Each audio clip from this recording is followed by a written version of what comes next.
Hi friends, ಈ ಬ್ಲಾಗ್ನಲ್ಲಿ ನಾನು ಮುರುಡೇಶ್ವರದಲ್ಲಿರುವ ಗುಹೆ ಅಂದರೆ ಕೇವ್ನ ಒಳಗಡೆ ಏನು ಸ್ಟೋರಿ ಇದೆ ಅದನ್ನು ತಿಳಿಸ್ಕೊಡೋದಕ್ಕೆ ಟ್ರೈ ಮಾಡ್ತೀನಿ. ಸೊ ಬನ್ನಿ ಸ್ಟಾರ್ಟ್ ಮಾಡೋಣ.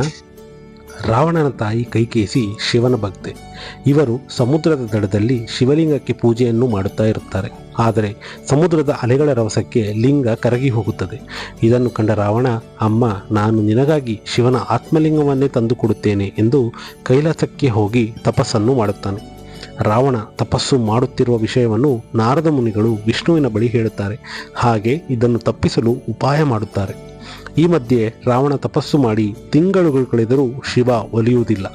ಈ ವಿಷಯದಿಂದ ಕೋಪಗೊಂಡ ರಾವಣನು ಕೈಲಾಸವನ್ನು ತನ್ನ ಎರಡೂ ಕೈಗಳಿಂದ ಎತ್ತಿ ಹಿಡಿಯುತ್ತಾನೆ. ಆಗ ಶಿವನು ಪ್ರತ್ಯಕ್ಷನಾಗಿ ನಿನಗೆ ಏನು ಬೇಕೆಂದು ಕೇಳುತ್ತಾನೆ.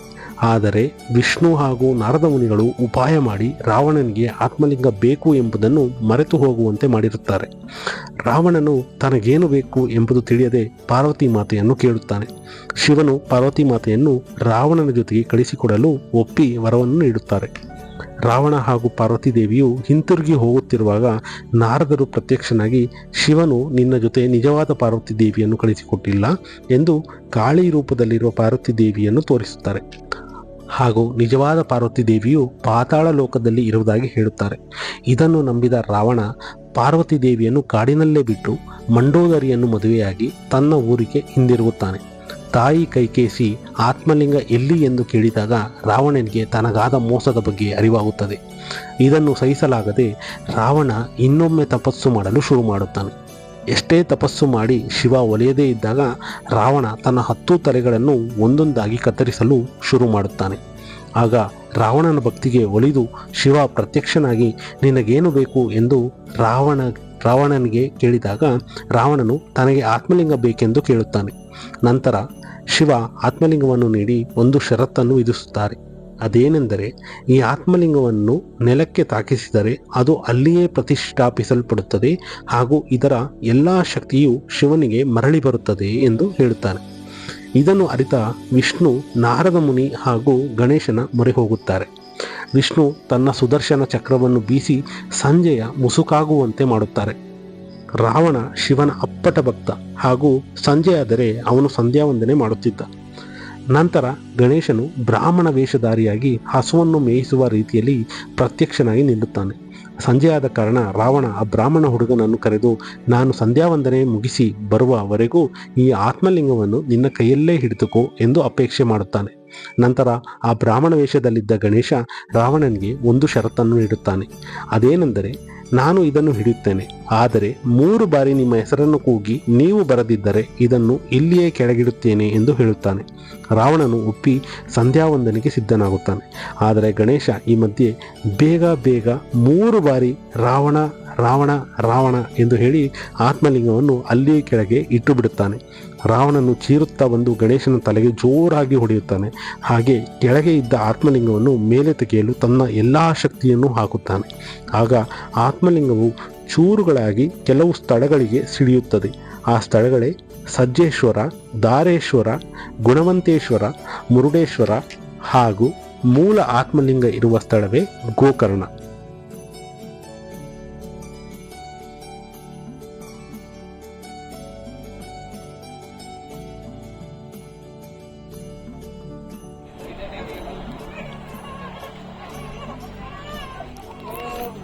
ಇದು ಮುರುಡೇಶ್ವರ ಸ್ಟ್ಯಾಚು ಇದೆಯಲ್ಲ, ಅದ್ರ ಬ್ಯಾಕ್ ಸೈಡ್ ತೋರಿಸ್ತೀನಿ ನೋಡಿ ಹೆಂಗೆ ಕಾಣಿಸುತ್ತೆ ಅಂತ. ಅದು ಹಿಂದೆ ಬೀಚ್ ಇದೆ ನಿಮಗೆ. ಆ್ಯಂಡ್ ಇಲ್ಲಿ ನೋಡಿ ಆ ಸ್ಟ್ಯಾಚು ನೀವೇನು ಮುಂದೆಯಿಂದ ನೋಡ್ತೀರಾ, ಹಿಂದೆ ಹಿಂಗೆ ಕಾಣಿಸುತ್ತೆ. ತುಂಬ ಬೃಹದಾಕಾರವಾದ ಸ್ಟ್ಯಾಚು, ಶಿವನ್ ಸ್ಟ್ಯಾಚು ನೋಡಿ. ಇದು ಹಾವು. ಮಗ ಹೋಗೋಣ ಬನ್ರಿ. ಇವಾಗ ಮುರುಡೇಶ್ವರದು ಏನು ಗೋಪುರ ಇದೆ, ಗೋಪುರದಲ್ಲಿ 15 ಫ್ಲೋರ್ ಮೇಲೆ ಬಂದಿದ್ದೀವಿ. ವ್ಯೂ ತೋರಿಸ್ತೀನಿ ನೋಡಿ ನಿಮಗೆ.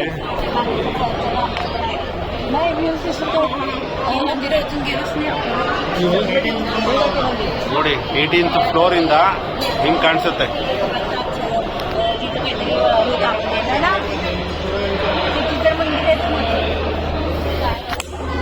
ಬನ್ನಿ, ಆ ಕಡೆ ಇನ್ನೊಂದು ವಿಂಡೋ ಇದೆ, ಅದರಲ್ಲಿ ತೋರಿಸ್ತೀನಿ. ಇಲ್ಲಿ ಯಾರೂ ಇಲ್ಲ ಜನ. ಒಟ್ಟಲ್ಲಿ 4 ವಿಂಡೋ ಇದೆ.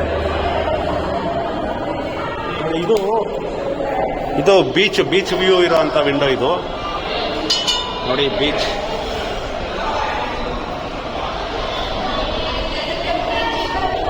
ಓಕೆ.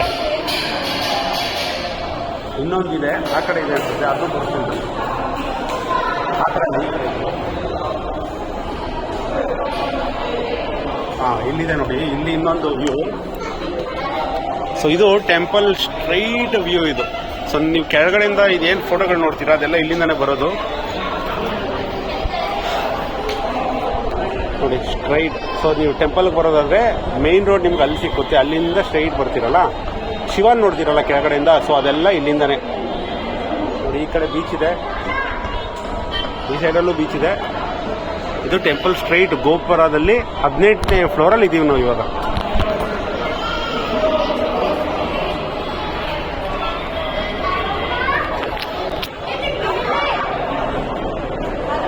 ಸೂಪರ್ ಅಲ್ಲ ಗೈಸ್?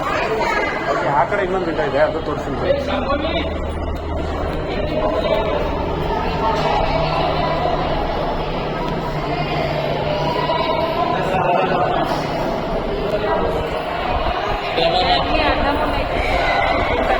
ಓಕೆ ಗೈಸ್, ಈ ಕಡೆನೂ ನಿಮ್ಗೆ ಫುಲ್ಲು ಬೀಚ್ ವ್ಯೂನೇ ನೋಡಿ. Mountains, beaches.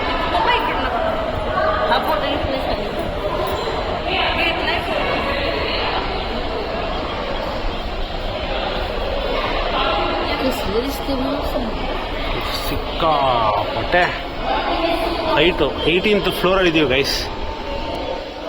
ಓಕೆ, ಇವಾಗ ಮತ್ತೆ ಶಿವ ಸ್ಟ್ಯಾಚು ಇರೋಂಥ ವ್ಯೂ ಇನ್ನೊಂದ್ಸರಿ ಕ್ಲಿಯರ್ ಆಗಿ ತೋರಿಸ್ತೀನಿ ನೋಡಿ.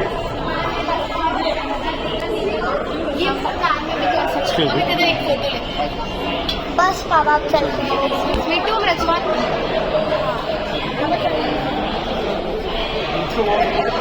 पापा इधर देखो, इधर देखो. ಓಕೆ ಗೈಸ್ ನೋಡಿ, ಇಲ್ಲಿಂದ ಶಿವ ಸ್ಟ್ಯಾಚು ಕಾಣಿಸುತ್ತೆ. ಇದು ಆಪೋಸಿಟ್ ವ್ಯೂ ಇದು. ಸೊ ಇದು ಟೆಂಪಲ್ ಗೋಪುರದ ಬ್ಯಾಕ್ ಸೈಡಲ್ಲಿ ನಿಮಗೆ ಶಿವ ಕಾಣಿಸುತ್ತೆ. ಸಕ್ಕತ್ತಲ್ವಾ?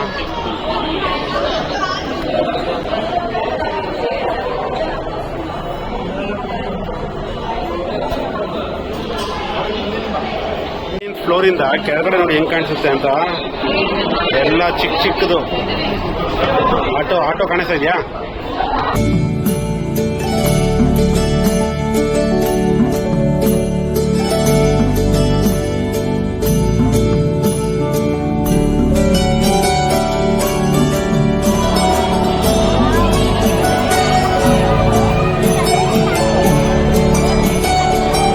ಆಯ್ತು, ಇವಾಗ ನೋಡಿ ಲೈಟ್ ಬರುತ್ತೆ ನೋಡಿ.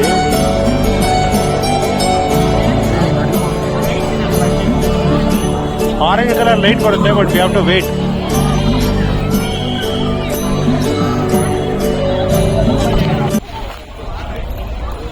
ಓಕೆ ಗೈಸ್, ಮುರುಡೇಶ್ವರ ಟ್ರಿಪ್ ಇಲ್ಲಿಗೆ ಮುಗಿಯುತ್ತೆ. ಗೋಕರ್ಣ ಮತ್ತು Murudeshwar trip. I hope you guys enjoyed. Please subscribe ಮಾಡಿ, ಲೈಕ್ ಮಾಡಿ, ಕಮೆಂಟ್ ಮಾಡಿ, ಶೇರ್ ಮಾಡಿ. ಸೊ ಈ ಬ್ಲಾಗ್ನ ಇಲ್ಲೇ ಎಂಡ್ ಮಾಡ್ತಿದ್ದೀನಿ. ಸಿಕ್ಕಾಪಟ್ಟೆ ಟಯರ್ಡ್ ಆಗಿಬಿಟ್ಟಿದೆ. 7 ಗಂಟೆಗೆ ಬಸ್ಸಿದೆ. ಸೊ ಅಷ್ಟೇ ಈ ಬ್ಲಾಗಲ್ಲಿ. ಓಕೆ, ಸಿ ಯು, ಬಾಯ್. ಸಕಲೇಶ್ಪುರದಲ್ಲಿದ್ದೀವಿ. ಮಧ್ಯರಾತ್ರಿ 2 ಗಂಟೆ ಅನ್ಸುತ್ತೆ. ವಾಶ್ರೂಮ್ ಬ್ರೇಕ್ ಅಂತ ಕೊಟ್ಟಿದ್ದಾರೆ ನೋಡಿ. ಅದೇ ನಮ್ಮ bus.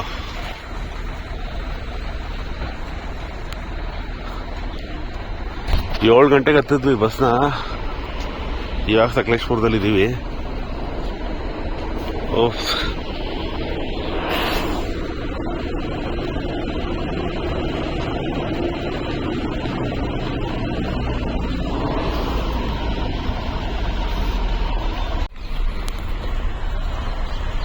Okay guys, finally Majestic ಬಂದು ಇಳಿದಿದ್ದೀವಿ.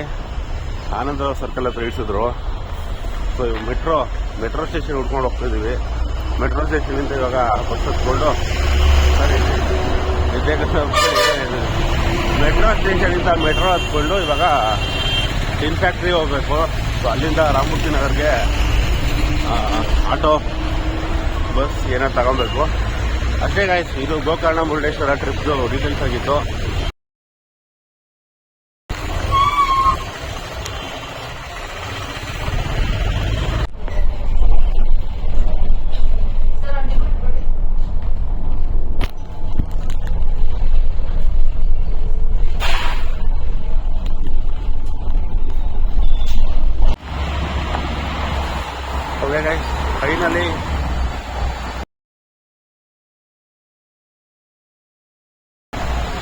ಇಲ್ಲಿಂದ ನಮ್ಮ ಮನೆ ಒಂದು 200 ಇಲ್ಲ ಇನ್ನು ಐ ಥಿಂಕ್ 400 ಮೀಟರ್ಸ್ ಇದೆ. ಹಂಗೆ ನಡ್ಕೊಂಡು ಹೋಗೋಣ ಅಂತ. Heavy adventurous trip guys. I hope you enjoyed my vlog. Subscribe ಮಾಡಿ ಗೈಸ್. ತುಂಬ ಕಷ್ಟಪಟ್ಬಿಟ್ಟಿದ್ದೀವಿ ಈ ವ್ಲಾಗಲ್ಲಿ. ದಯವಿಟ್ಟು ಸಬ್ಸ್ಕ್ರೈಬ್ ಮಾಡಿ. Okay, see you in next vlog. ಈ ಬ್ಲಾಗಲ್ಲಿ ಇಷ್ಟೇ, Gokarna Murudeshwar series. So like ಮಾಡಿ, ಕಮೆಂಟ್ ಮಾಡಿ, ಸಬ್ಸ್ಕ್ರೈಬ್ ಮಾಡಿ. Okay, see you, bye.